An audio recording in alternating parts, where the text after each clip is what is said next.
అన్న నమ్మకంతో ఆ శివలింగాన్ని కటిక పేదరికంలో ఆరాధన చేస్తూ కొడుకుని రోజు శివాలయంలోకి పిలిచి, ఒరే, ఎప్పటికైనా నువ్వు గంధర్వగానం చెయ్యాలరా, నీ పాట విని ఆబాలగోపాలం మురిసిపోవాలరా, తన కష్టం మరిచిపోవాలరా, నీకు అటువంటి సంగీతం రావాలరా అనేవారు.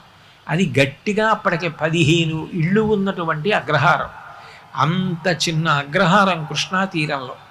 అటువంటి చోట పిల్లవాడు తండ్రి మాటలు విని రోజు శివుడికి నమస్కారం పెట్టుకున్నాడు. ఆ తర్వాత ఆ పిల్లవాడు కొన్ని వేల పాటలు పాడాడు. యావత్ ప్రపంచం ఆయన శరీరం వెళ్ళిపోయినా ఇప్పటికీ ఆయన పాట వినపడుతుంది. ఆయనే ఘంటసాల వెంకటేశ్వరరావు గారు. అంటే పరమేశ్వరుడు ఏది ఇవ్వలేడు, ఆయనని సేవించిన నాడు ఆయన ఏదైనా ఇవ్వగలడు. ఎవరికి ఏది ఉన్నా అది ఈశ్వరార్పణ బుద్ధితో అది నాకు భగవంతుడిచ్చాడు.